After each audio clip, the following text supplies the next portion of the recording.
नमस्कार बंधुओं, स्वागत करूंगा आपके अपने YouTube channel yes study by Bhanu sir पर। मैं आपका दोस्त आज आप लोगों के लिए एसएससी सीएचएसएल वालों के लिए जो उनका पेपर हुआ फर्स्ट शिफ्ट, सेकंड शिफ्ट और थर्ड शिफ्ट, तीनों पेपरों का एनालिसिस एक ही वीडियो में करवाने वाला हूं। इसलिए जो साथी पेपर देकर आए हैं वीडियो को पूरा देखें और अपने आंसर जानने की कोशिश करें। सारे प्रश्न एज इट इज उसके साथ उनके आंसर भी मैं आपको देने की कोशिश करूंगा, तो लगातार आप इस वीडियो में बने रहें। साथ ही जो चैनल पर नया है चैनल को सब्सक्राइब कर ले और अगर वीडियो पसंद आए तो वीडियो को लाइक कमेंट्स भी कर ले। साथियों, शुरुआत करेंगे आज के इस सेशन की एसएससी सीएचएसएल के paper shift first, shift second और शिफ्ट थर्ड को लेकर। तो साथियों शुरुआत करते हैं सवाल नंबर 1 से। मेरे पास सारे सवाल हैं। सवाल नंबर 1 से मैं शुरुआत करूंगा। तो पहला सवाल आपका आया था कुछ इस प्रकार से कि पंडित शिव कुमार शर्मा, पंडित शिव कुमार शर्मा का संबंध है किस वाद्य यंत्र से? ये कलाकार थे। पंडित शिव कुमार शर्मा का संबंध पूछा गया था। या तो इस प्रकार से था, या साथियों कुछ हमारे जो छात्र अभ्यर्थी जो जुड़े हैं चैनल से उन्होंने बताया कि सर ऐसे आया था कि जो भी वाद्य यंत्र था उसका नाम दिया गया था, साथ में उसे संबंधित गाने बजाने वाला, तो इनका मिलान करवाया था। लेकिन देखो मैं सारा आप लोगों के सामने क्लियर करूंगा।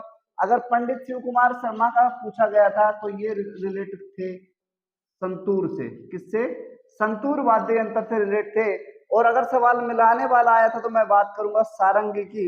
तो सारंगी के जो वादक थे, सारंगी जो वाद्य यंत्र है, इसके जो वादक थे उनका नाम था उप्पुलापू श्रीनिवास।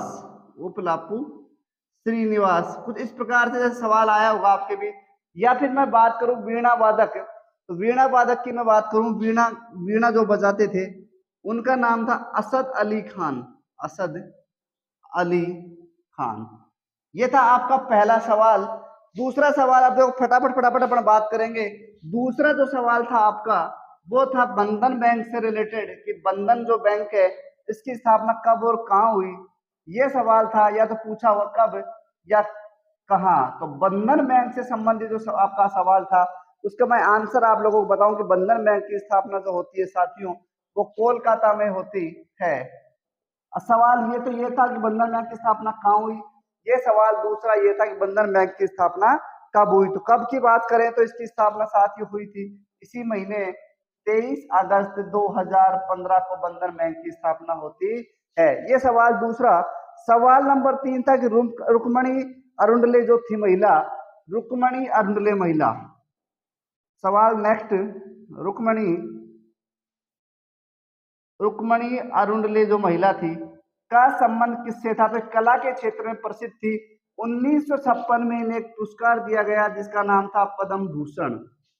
पद्म भूषण पद्म भूषण पुरस्कार से सम्मानित किया गया था। ये कला के क्षेत्र में इनको ये दिया गया था। साथियों ये एक नृत्यांगना थी और ये कौन सा नृत्य करती थी? भरतनाट्यम। भरतनाट्यम नृत्य के लिए ही इनको पद्म भूषण। और भरतनाट्यम किस राज्य का प्रसिद्ध नृत्य है? तो हम बात कर लेंगे तमिलनाडु की। ये एक सवाल ये था। उसके अलावा नेक्स्ट सवाल की बात करूं उससे पहले रुक्मणी अरुंडले के बारे में एक बात और कि राज्यसभा में पहली महिला, राज्यसभा में नामित होने वाली पहली महिला कौन सी थी? रुक्मणी अरुंडले, ध्यान रखें। उसके बाद मैं बात करूं साथियों नेक्स्ट सवाल की। एक सवाल साइंस से देखने को मिला कि अष्टक नियम क्या था? अष्टक नियम मैं आप लोगों को बताना चाहूंगा कि जो हमारे एलिमेंट्स हैं प्रकृति में उपस्थित, एलिमेंट्स जो उपस्थित हैं उनमें क्या बोलेंगे, एलिमेंट्स का जो अष्टक का सिद्धांत उन्होंने दिया, 8 तत्वों के समूह बनाए जिसमें पहला और 8वें तत्वों के जो रासायनिक भौतिक गुणधर्म थे वो समान थे। तो अष्टक नियम किसने दिया? तो ये था J.R. न्यूलैंड्स। कब दिया गुरुजी? तो ये दिया था 1963 में। कब दिया था? 1865 में दिया न्यूलैंड्स ने। एक सवाल ये था।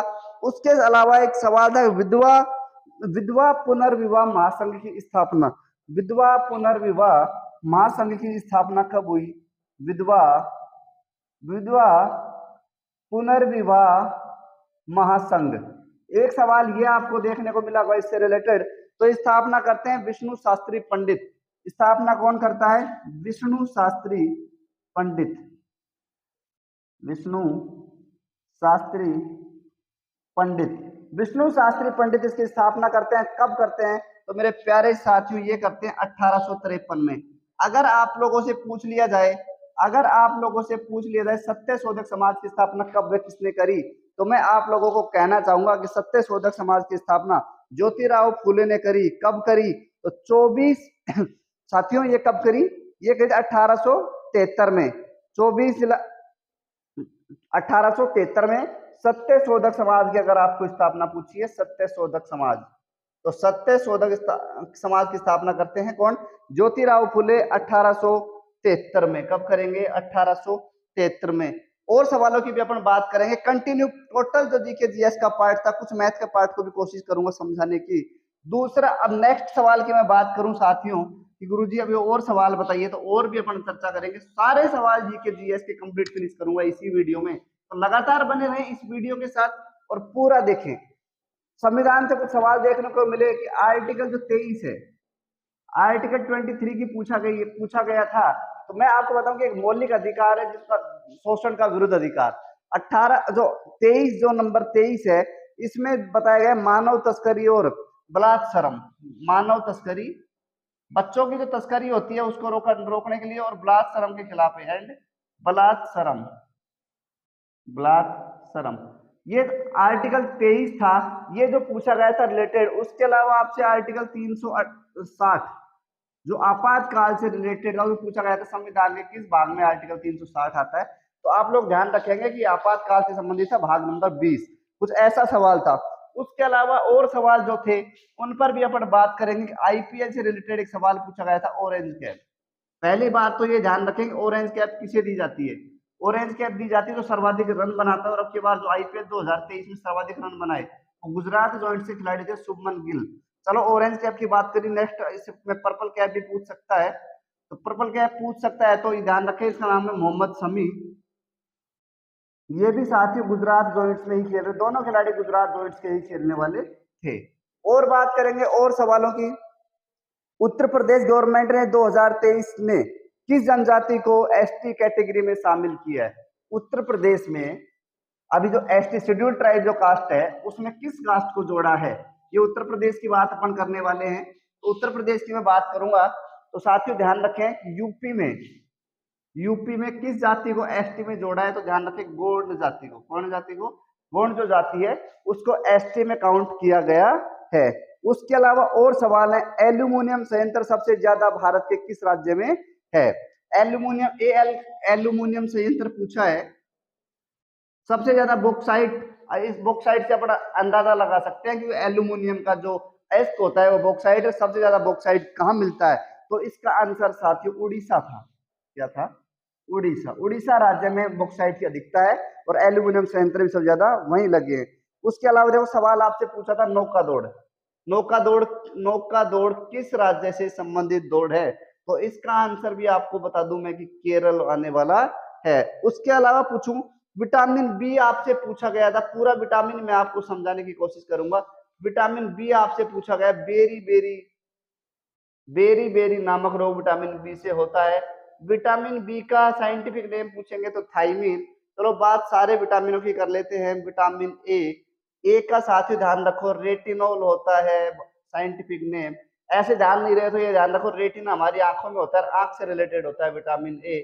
और साथियों इससे जो इसके रोग होता है, इससे जो हो जाता है रेटिना से बढ़ जाता है रतौंधी। विटामिन सी की बात करूं, विटामिन सी की मैं बात करूं तो इसकी कमी से रोग हो जाता है स्कर्वी। और इसका साइंटिफिक नेम की मैं बात करूंगा तो एस कार्बिक एसिड इसका साइंटिफिक नेम होता है। ऐसे ही विटामिन डी की मैं बात करूं तो विटामिन डी की मैं बात करूंगा तो इसकी कमी से साथियों रोग हो जाता है रिकेटस जो हमारे हड्डियों में होता है। कैल्सीफेरोल इसका होता है scientific name. Vitamin B2 B3 की बात करें, किसी एक विटामिन की क्लास अपने चैनल में पढ़िए, देख सकते हैं। उसके अलावा पूछा गया था कोणार्क का सूर्य मंदिर किस वंश के राजा ने बनाया था? एक कोणार्क के सूर्य मंदिर से रिलेटेड एक सवाल था। कोणार्क का सूर्य मंदिर, कोणार्क का सूर्य मंदिर किस वंश से रिलेटेड था? तो वंश तो था साथियों गंगा वंश। ये ध्यान रखें, कोणार्क का सूर्य मंदिर किस वंश से रिलेटेड था? तो गंगा वंश। इसका निर्माण कब होता है? तो निर्माण होता है 13वीं सदी में। 13वीं सदी में 1260 के आसपास होता है। और कौन करवाता है? तो नरसिंह देव इसका निर्माण करवाते हैं, नरसिंह देव। ये सवाल आपको देखने को मिले एग्जाम में। उसके अलावा और भी बहुत से सवाल अभी लगातार अपन करने वाले हैं। विटामिन ए का पूछा गया सेकंड शिफ्ट में, क्लासिकल जो डांस था उस पर सवाल आया। और उसके अलावा और बात करें अपन, पंचवर्षीय योजना से रिलेटेड सवाल आया, तो पंचवर्षीय योजना से मैं आप लोगों को बताना चाहूंगा, ये पूरी पंचवर्षीय योजना आपको बोर्ड पर करवा देता हूं, जो आपका सवाल था यही क्लियर हो जाएगा। देखो, पहली पंचवर्षीय योजना लागू होती है 1951 से 1956, 5-5 साल की साथियों ये पंचवर्षीय योजना थी। मैं लगातार सारे लिख रहा हूँ। 1961 से 1966 थर्ड, 3 पंचवर्षीय योजना, 3 साल का गैप दे दो, 1969 से 1974 चौथी पंचवर्षीय योजना। उसके बाद 1974 से 1979 नहीं, मैं 1978 लिखता हूँ। उसके बाद 2 वर्ष का गैप, 1980 से देखो छठी, ये है पहली, ये है सेकंड, ये है थर्ड, ये है फोर्थ और ये है फिफ्थ। कहा जा रहा है कि आपका सवाल 5 में से ही होना है। गरीबी रेखा इंदिरा नारा लगा था फिर इसमें पंचवर्ष योजना 5 में कि इंदिरा गांधी को इंदिरा भगाओ, ऐसा कुछ नारा यहाँ देखने को मिला था।